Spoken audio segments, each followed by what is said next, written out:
Oke, selamat siang semuanya para teman-teman yang ada di YouTube dan juga hari ini kita kedatangan narasumber yang sangat spesial sekali. Saya akan bacakan CV beliau. Beliau adalah Profesor Hasbullah Tabrani. Beliau adalah profesor dari Health Policy and Insurance University of Indonesia. Kemudian beliau adalah former Dean of the School of Public Health University of Indonesia di Jakarta. Kemudian beliau former chairman and founder of PAMJAKI, Perhimpunan Ahli Manajemen Jaminan dan Asuransi Kesehatan Indonesia, The Association of Health Insurance Managers of Indonesia. Kemudian beliau adalah presiden dari Southeast Asia Public Health Institute Education Institution Network, yang membernya itu ada di berbagai negara. Wow, hebat banget nih, dokter, profesor.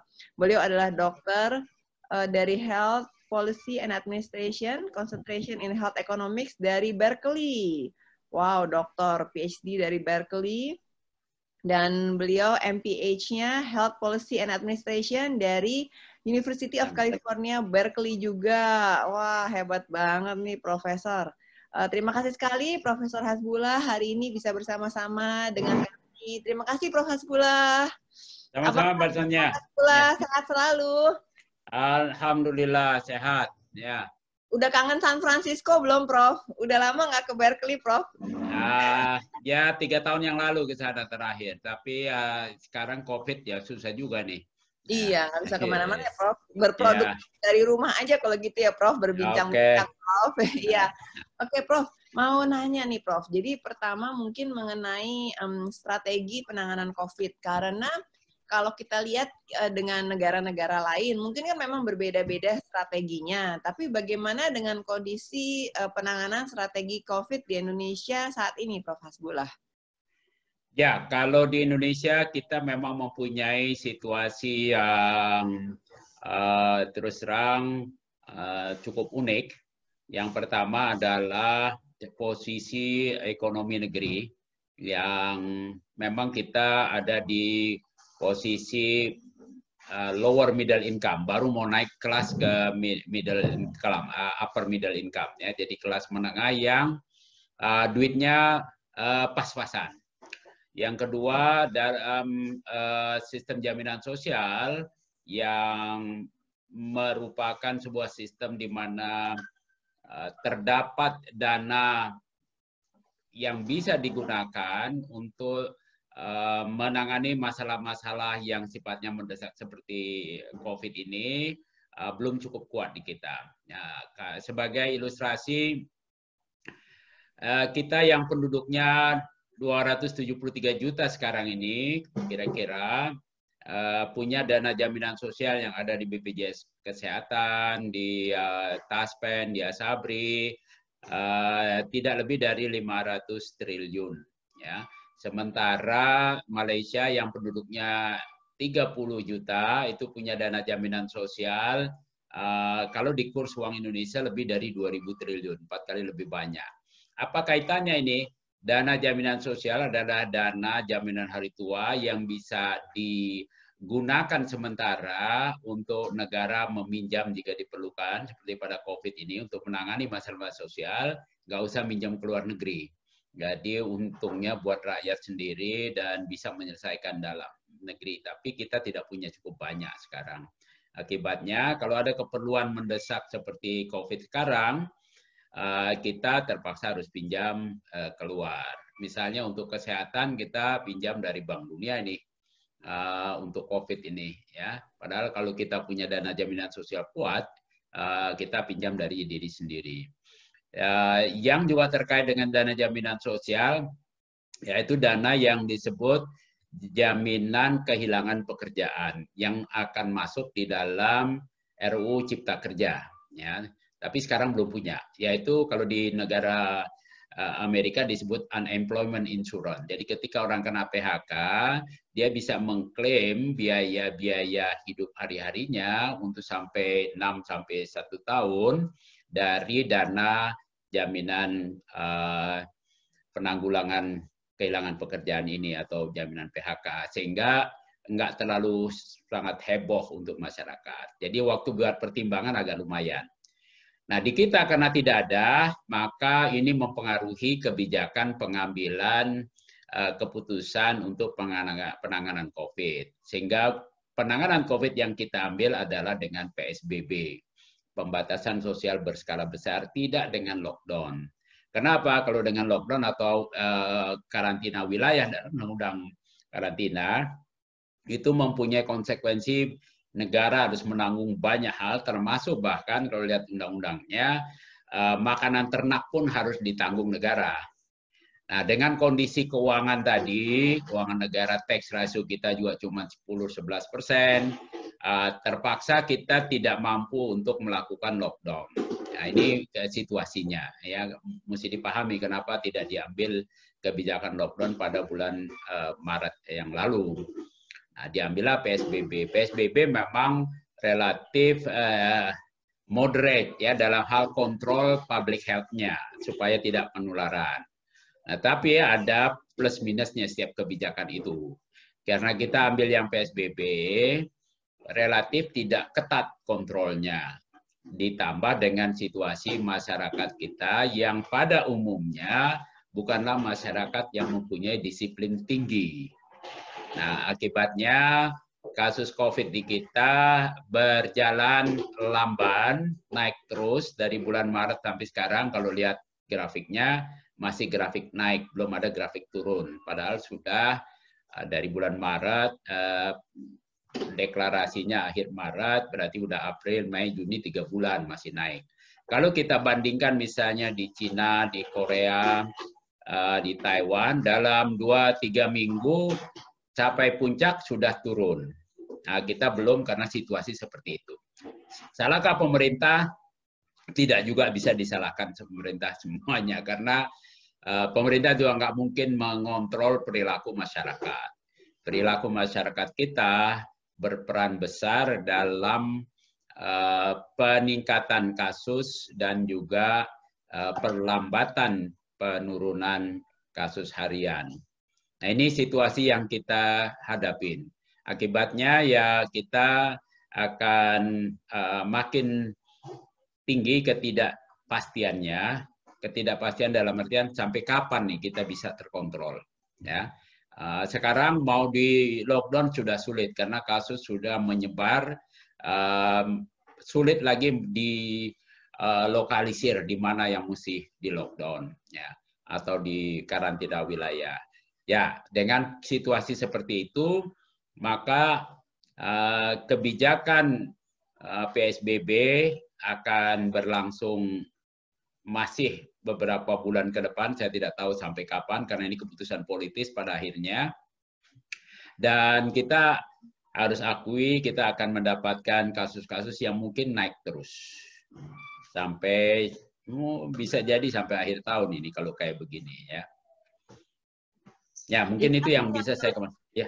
Ya, apa yang harus dilakukan nih sekarang, Prof? Dari hulu sampai hilir gitu. Karena kan kita nggak mungkin membiarkan banyak dokter-dokter yang terus berjatuhan. Kan banyak banget dokter yang udah meninggal nih sekarang, Prof. Dan mereka juga udah kewalahan gitu kan kalau menerima berbagai banyak macam kasus. Dan kasusnya juga kan udah cukup parah, misalnya datang ke rumah sakit. Jadi apa yang harus kita lakukan dari sisi dari hulunya gitu sampai ke hilirnya gitu, Prof? Nah, memang Mbak Sonia, pertanyaan dari hulunya itu yang terus terang, kalau mau jujur saya bilang agak neglected.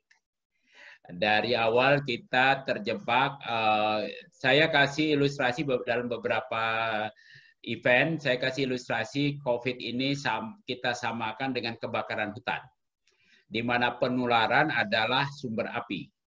Ya. Dan pelayanan rumah sakit adalah panasnya api. Sementara dampak ekonomi adalah asapnya dari sebuah kebakaran. Tentu dalam sebuah kebakaran yang paling gampang kelihatan asapnya duluan. Maka kita kebijakannya menyelesaikan asapnya duluan. Jangan lupa pertama kita mensubsidi untuk menarik turis lebih banyak. Ingatkah itu ya? Memberikan bantuan kepada industri ekonomi supaya bergerak. Itu asapnya dari sebuah pandemi COVID. Sementara panasnya adalah perawatan di rumah sakit. Jadi yang kita sibukkan adalah pertama kita menyadarin, waduh ternyata kita kekurangan ventilator, ternyata kita kekurangan lab PCR, kita kekurangan ICU bertekanan negatif. Maka perhatian di situ. Sementara perhatian di hulunya yaitu mematikan api, yang dalam hal ini artinya mencegah penularan, neglected, terabaikan. Sehingga sekarang penyebarannya menjadi luas walaupun kecil-kecil. Nah, ini lebih sulit diselesaikan. Nah, bisakah diselesaikan? Kalau menurut saya memang upaya menjadi berat dalam artian membutuhkan sumber daya dalam bentuk pertama kedisiplinan dari petugas untuk mendisiplinkan masyarakat. Karena dalam kondisi seperti ini masyarakat tentu dengan pendidikan yang kurang baik, kurang tinggi, kita harus akui pendidikan rata-rata kita cuma sampai 8 tahun, sangat sulit buat mereka bisa melihat risiko ke depan, risiko penyakit ini, apalagi nggak kelihatan barangnya.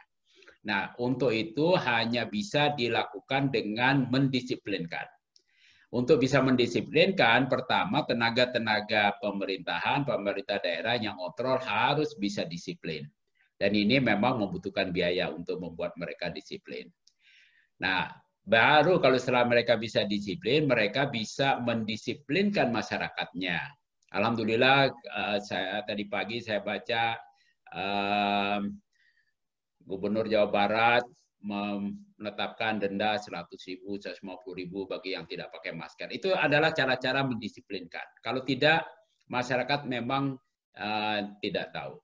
Nah, ini harus dilakukan. Tapi mendisiplinkan dengan denda saja memang tidak cukup. Kita tahu di hulunya harus ada pendidikan dan penyadaran masyarakat. Nah, di sini diperlukan juga dana dalam bentuk uang dan juga diperlukan biaya dalam bentuk non-moneter. Seperti misalnya kita menggerakkan masyarakat, LSM untuk membantu, tokoh agama, para guru, ya, dan berbagai organisasi. Bahkan kita mungkin perlu gerakan membuat orang malu kalau tidak pakai masker, malu kalau tidak jaga jarak, begitu ya. Karena itu akhirnya akan menyebabkan risiko kepada orang lain. Nah, ini adalah biaya yang intangible, yang besar sekali yang harus kita keluarkan sebetulnya. Karena historically bangsa Indonesia bukan bangsa yang disiplin kuat seperti Jepang atau Korea. Dan perubahan perilaku yang tadinya tidak cukup disiplin karena memang resikonya tidak banyak menjadi disiplin ketat, tidak bisa dilakukan overnight atau 1 bulan. Perlu upaya yang terus-menerus yang saya kira harus kita antisipasi sampai akhir 2021 barangkali masih harus dilakukan sampai vaksin dan obat ditemuin dan tersedia di sekitar. Kalau di luar kan dilakukan containment, jadi mencari kasus, surveillance, data, kemudian diisolasi gitu, baik di rumah maupun yang berat di rumah sakit. Nah, kalau di sini menurut Profesor gimana, Prof? Kita lakukan itu, kita lakukan juga 3T itu, namanya tracing, testing, dan treatment, kita lakukan. Cuma memang sejujurnya di kita ada masalah besar di dalam tracing, mencari kasusnya. Karena misalnya kita sering dengar di dalam berita-berita televisi, radio, ada kasus di pasar sana, ya, ditemuin sekian orang, lalu dilakukan tes massal. Pertanyaannya, bagaimana kita men-trace orang yang pernah belanja di situ, kemudian udah pulang ke kampungnya, nggak ada yang ingat siapa yang belanja di situ. Nah, ini kesulitan kita di Indonesia. Siapa yang udah belanja? Nggak tahu, nggak bisa ke-trace. Ternyata dia udah pulang ke kampungnya atau ke rumahnya, luput dari testing. Dan dia sudah bisa membawa virus. Dan itu kemudian menyebar lagi. Ini kita lihat fenomena ini kelihatan buat saya itu di Surabaya, kelihatan di Jakarta, kelihatan ya kan. Tadinya Pak Anies sudah senang, sudah turun-turun, naik lagi. Ya, kenapa? Karena ternyata di pasar tradisional ditemukan kasus. Walaupun di tracing para pedagang di situ ditutup, tetap yang belanja di situ nggak terdeteksi, sudah menyebar lagi kemana-mana. Nah inilah kesulitan kita pada saat ini. Jadi kalau menurut saya bisa kita masih akan kontrol, bukan tidak bisa, tetapi effortnya dalam bentuk moneter, uang gaji dari para petugas maupun non moneter, di mana LSM, masyarakat, kesadaran publik, dan barangkali juga kampanye massal di televisi, radio, media sosial harus terus dilakukan. Itu terpaksa. Memang di negara lain gampangan dikit. Kalau Australia dari dulu, Australia itu dari tahun 80-an sudah biasa dia kalau ada kasus tipes misalnya, di trace betul siapa yang makan di restoran itu, siapa aja, semua dikejar sampai ketemu. Nah itu dia dilakukan. Kita belum mampu untuk sampai kayak gitu. Iya, kita nggak bisa ya. Jadi mungkin yang bisa kita capai adalah kita cari kasus gitu. Kalau misalnya mungkin ketua-ketua RT, RW cari kasus gejala, melaporkan, apa gitu dok. Jadi bukannya kita mencari, tapi maksudnya mencari tracing, tapi kita cari yang udah bergejala, apa gimana dok? Kalau udah kasus yang udah bergejala udah terlambat. Karena gejala bisa timbul 7 hari sampai 14 hari kemudian. Selama dia 7 sampai 14 hari sudah berbelanja kemana-mana, sudah berkomunikasi kemana-mana, mungkin sudah menularkan puluhan atau bisa jadi ratusan menyebar. Ini yang menjadi kesulitannya buat kita. Ya. Apalagi disiplin pakai maskernya dan disiplin jaga jaraknya sangat rendah. Saya rata-rata seminggu 3 kali jalan, melihat beberapa daerah-daerah yang padat. Saya temukan begitu enaknya orang, apalagi kalau udah sore, ngobrol-ngobrol. Memang di dalam ruangan panas. Di daerah-daerah kumuh, di dalam ruangan pasti kalau sore panas. Apalagi rumahnya sangat sempit. Yang nyaman ya keluar, di gang, ngobrol, merokok lagi. Ya, udahlah. Saya cuman bisa urut dada, tapi saya juga nggak bisa buat apa-apa karena memang saya juga bisa pahami lingkungannya. Saya beberapa kali datang itu di daerah Tanabang, Karek Tensin, di dekat rumah saya tuh di Kramat Jati. Bisa saya pahami kesulitan mereka karena udah tempat sempit, mau isolasi juga bagaimana. Itu bagian tantangan kita.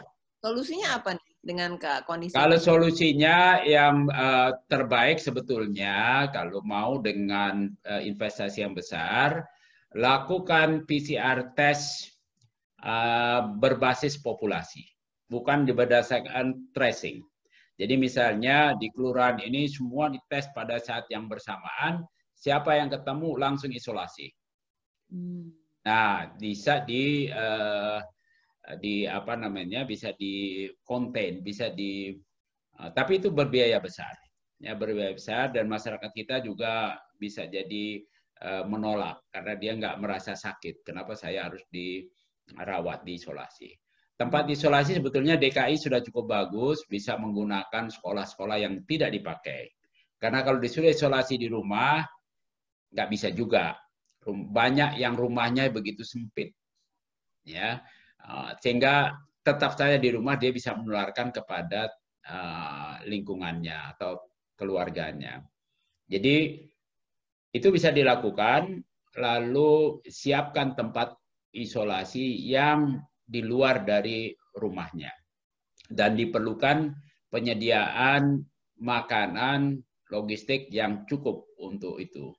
Nah ini bagian yang berat buat kita negara berkembang. Beda misalnya ada kawan saya menyampaikan pengalamannya ketika dia juga harus diisolasi di Saudi, katanya ditaruh di hotel, makanan nggak habis-habis.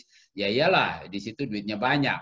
Di Indonesia mau begitu dari mana negara punya uang. Nah, ini kan dilema besar di kita.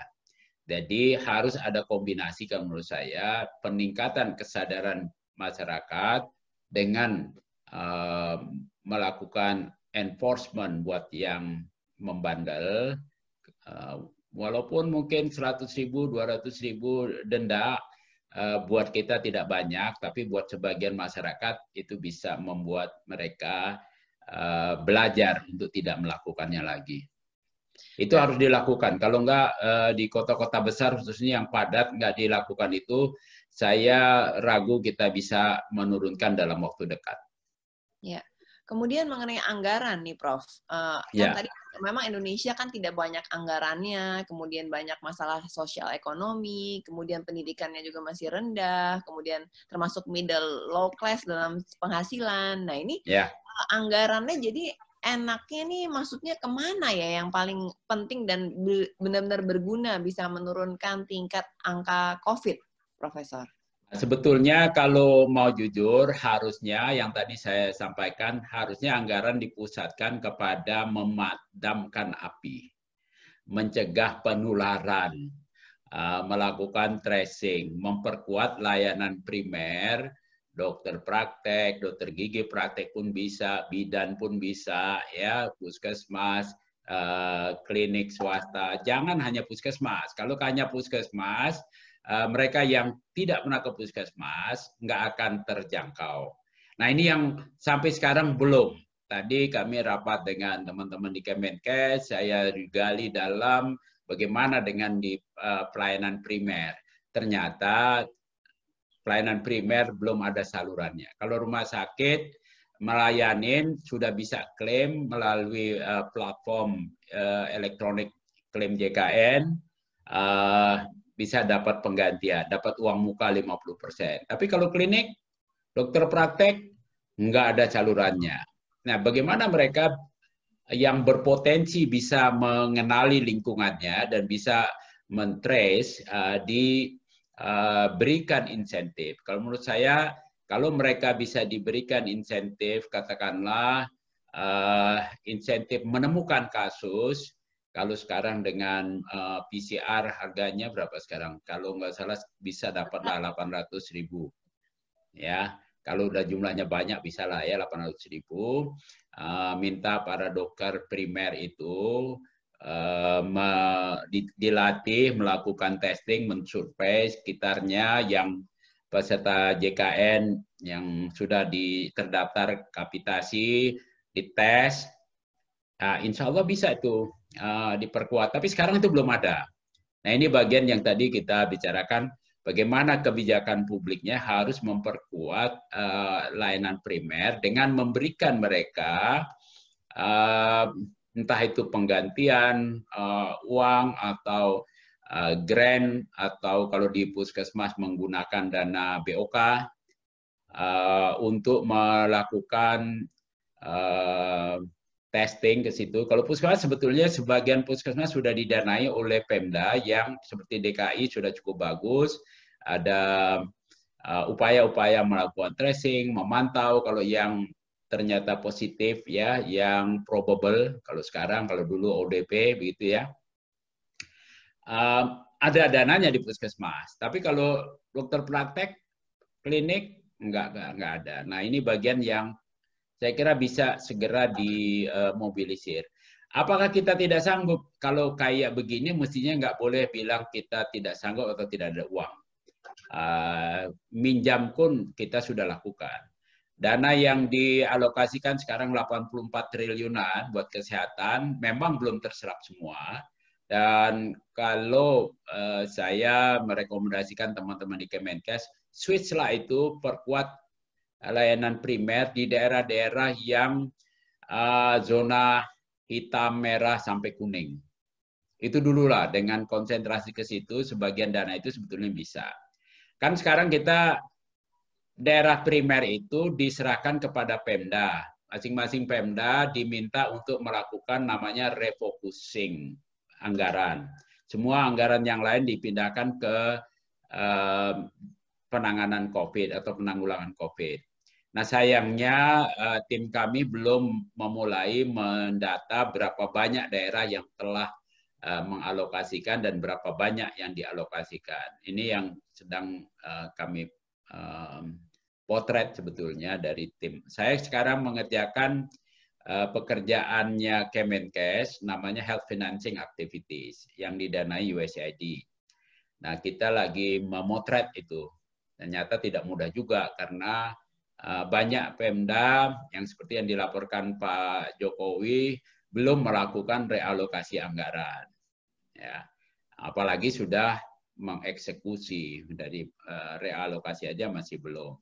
Jadi lambat ini teman-teman di daerah. Oleh karena itu, kalau saya bilang, udahlah Kemenkes saja dengan dana BOK bisa nggak direalokasi, difokuskan penguatan primer, jangan hanya puskesmas tapi yang swasta, klinik ABRI, klinik TNI, klinik BUMN, berdayakan.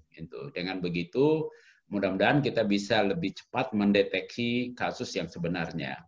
Kasus kita kan kalau saya lihat kemarin 83 ribuan ya, 84 ribu, itu kan hasil dari testing yang 1,1 juta. Testing kita 1,1 juta testing itu baru kira-kira per 1 juta orang 4.800-an atau 4.900. Baru separuh dari yang dilakukan India yang lebih miskin dari kita.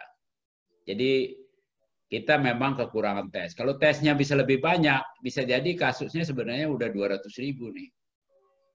Jadi kita harus perdayakan primer, kesehatan primer, termasuk mungkin kader-kader juga gitu ya, Betul. Prof. Dan mereka itu nanti tes PCR-nya berdasarkan yang bergejala atau yang tidak, bukan tidak. Ya? Semua yang bisa dimulai dari yang beresiko tinggi.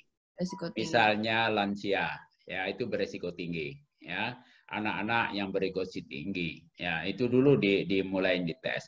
Tentu dokter nggak mempunyai alatnya, klinik juga nggak punya, tapi dia bisa dilatih untuk mengambil sampel, ya, atau mengorganisir pengumpulan sampel untuk dites, ya. Tapi kembali lagi ini tidak mudah juga karena di tatanan policy makers dan penganggaran tidak mudah men-switch seperti itu. Ya, perlu waktu. Dan selama kita membuang waktu untuk mencapai suatu kesepakatan, akan ada kasus-kasus yang sudah terjadi. Itu adalah cost atau ongkos dari sebuah kebijakan. Jadi harus cepat sebenarnya ya kalau dalam sebuah pandemi ini. Yes, memang yang namanya pandemi, sejujurnya kita mesti akuin apa yang terjadi di Wuhan, Cina itu melakukan gerak cepat betul. Itu pelajaran yang luar biasa bagus kalau menurut saya, di mana begitu ada kasus di Wuhan, pemerintah Cina mengerahkan segala macam sumber masuk situ sehingga kita ingat dulu mereka bangun rumah sakit dalam 14 hari. Begitu cepatnya dan memobilisir dokter baik tentara yang bukan tentara dari provinsi lain dikerahkan semua masuk ke situ sehingga dikepunglah Wuhan itu dengan segala macam upaya sehingga tidak terjadi keluar. Nah, itu luar biasa cepatnya. Kita kan nggak mampu begitu, jujurnya aja. Desentralisasi dan ini menyimpang dikit dari kesehatan, pandangan pribadi saya, desentralisasi dan demokratisasi berkontribusi terhadap lambatnya ini. Dengan partai politik yang banyak menimbulkan kesulitan sendiri untuk mendapatkan kesepakatan nasional atau gerak nasional, leadership nasional untuk bekerja dengan satu komando yang efektif.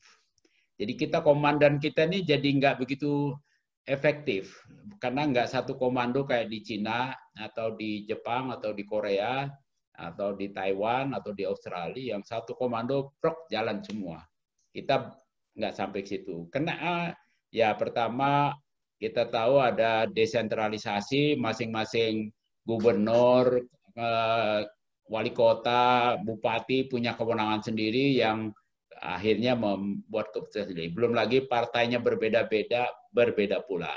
Nah, ini adalah ongkos sosial yang harus kita tanggung memang. Gimana caranya nih supaya sekarang kita bisa bersatu gitu, Prof? Pancasila nih gotong Itu saya juga nggak punya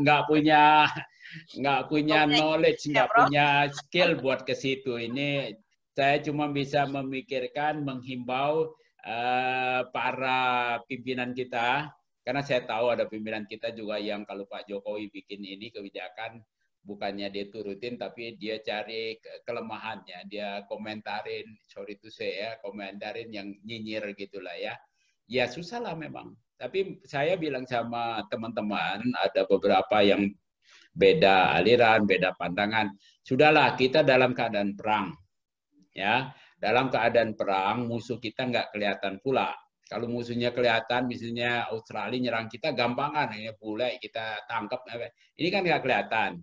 Marilah kita lupakan perbedaan, tapi kita lihat sama-sama musuh yang satu ini, gitu. Tapi tidak mudah juga meyakinin orang begitu. Iya, benar. Nggak mudah ya. Semua orang punya, jadi sekarang banyak yang punya kepentingan masing-masing juga ya, Prof ya? That's a problem. Belum lagi saya dengar ada yang mengambil kesempatan karena orang takut perlu tes, ada yang nawarin tes terlalu mahal, ada yang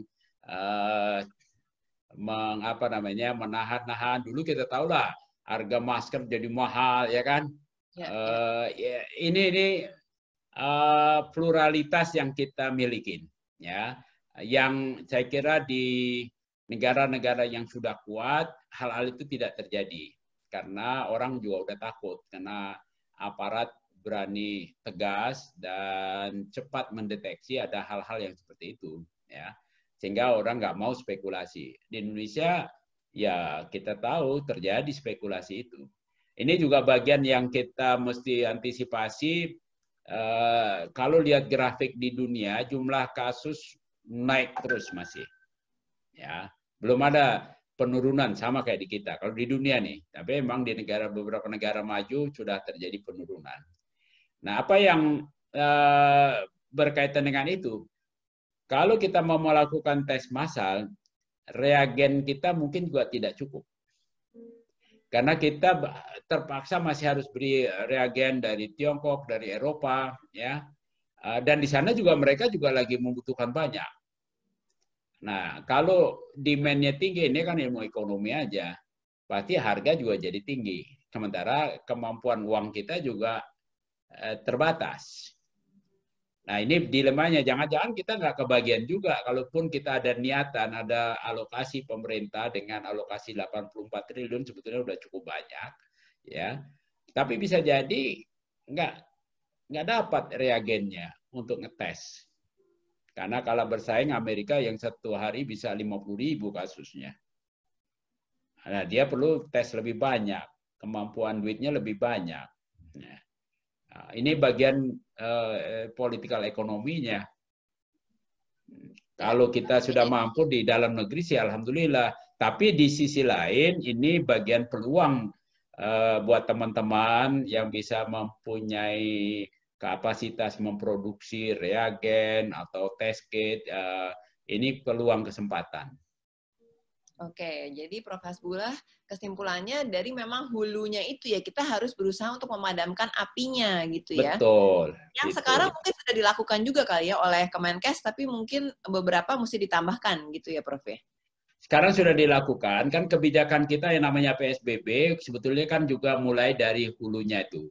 Maka itu sebetulnya pembatasan tadi yang sudah mulai dilonggarkan dengan new normal itu karena dilihat oke, apinya udah angin yang meniup apinya sudah mulai kurang dikit sehingga nggak terlalu besar dan itu diberikan kewenangannya kepada Pemda. Jadi bukan di Kemenkes. Kemenkes membuat protokol, membuat pedoman-pedoman dan bisa memberikan dana karena Kemenkes dapat dana alokasi yang cukup besar, ya bisa memberikan dana, misalnya dana BOK tadi, udahlah kasih donasi atau hibah ke daerah-daerah yang kurang mampu, tapi dia punya risiko besar untuk terjadi penularan. Serahkan dananya, perkuat tenaga-tenaga untuk mematikan apinya. Itu bisa dilakukan oleh Kemenkes. Tapi pelaksana di depan adalah Pemda. Dan daerah-daerah yang resiko tinggi itu di mana aja, Prof, sekarang, Prof? Kalau yang resiko tinggi, yang jelas DKI beresiko tinggi. Kalau mau lihat kasusnya, jangan dilihat jumlahnya. Orang pada ribut ke Jawa Timur sekarang jadi hotspot. Kalau saya bandingkan Jawa Timur dengan DKI, jumlah kasus per 1 juta penduduk masih lebih tinggi DKI. 2-3 kali lebih tinggi. Kasus di Sulawesi Selatan masih lebih tinggi daripada Jawa Timur. Tapi kalau kita zoom ke daerah, ya kota besar yang padat adalah sumber-sumber penularan yang paling besar risikonya. Jadi DKI, Surabaya, Bekasi, Kota Bandung, Kota Sidoarjo, ya, Kota Makassar, itu daerah-daerah yang padat-padat, nah, termasuk Medan. Pokoknya ya kota di mana densitas penduduk tinggi, itu adalah daerah yang berisiko tinggi. Oke, siap. Jadi terakhir, apa nih kesimpulannya, tips-tips dari Prof. Hasbullah untuk menangani COVID nih secara keseluruhan di Indonesia, Prof? Kalau menurut saya cuma 2 yang kita bisa lakukan sekarang. Pertama adalah meningkatkan disiplin. Itu yang paling utama, disiplin masyarakat dan petugas untuk mencegah penularan. Yang banyak orang sudah tahu, tapi belum berperilaku. Nah, itu pertama. Kemudian memberikan sanksi kepada yang kalau saya mau bicara dengan bahasa sedikit provokator saya, untuk orang-orang yang egois, yang tidak mau pakai masker, yang tidak menjaga jarak, saya tuding itu orang egois lah. Dia kalau sakit, gue yang sakit, biarin aja. Iya, kalau lo yang sakit sendirian sih nggak apa-apa, tapi kalau lo sakit kemudian nularin orang lain yang nggak bisa dianggap enteng, itu egois namanya. Nah, perilaku ini masih banyak. Coba dan Anda observasi. Ya, saya akan mempunyai sensing masyarakat kita nggak berasa ini ada pandemi. Kayaknya dia merasa hidup normal. Banyak masyarakat kita yang begitu. Iya. Iya.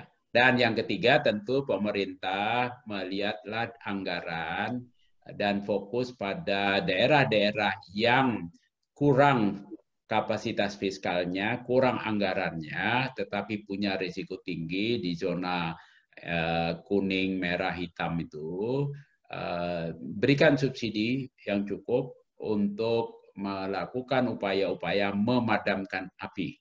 Itu yang paling penting. Oke, siap. Terima kasih banget, Profesor. Sama-sama, maksudnya mudah-mudahan bermanfaat buat banyak teman-teman kita supaya makin banyak kontribusi kita untuk mencegah perluasan virus corona ini. Iya, dan yang pasti harus kompak ya, Prof ya, bersama-sama. Itu udah pasti. Kompak ini semuanya, jangan ada yang dengan kepentingan masing-masing ya, Prof ya. Ya, karena musuh kita sangat kompak nih. Iya, musuhnya ya. cepat ya, Prof. SARS-CoV-2 itu atau si virus sangat kompak. Dia selalu sama tuh di mana-mana aja.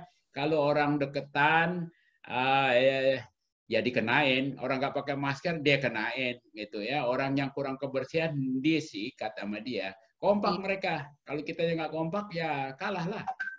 Susah ya, Prof ya. Memang harus kompak, harus disiplin, dan hulunya tuh ya, hulunya harus diitukan ya, dibiarkan. Ya, terima kasih banget, Prof Hasbullah. Sama-sama. Semoga selamat karya. Dr. Hadi, terima kasih. Ya, Mbak Indah, terima kasih. Baik. Terima kasih, terima kasih. Terima kasih juga. Selamat sore. Dr. Hadi untuk undangannya bersama. Terima kasih, Dok. Terima kasih.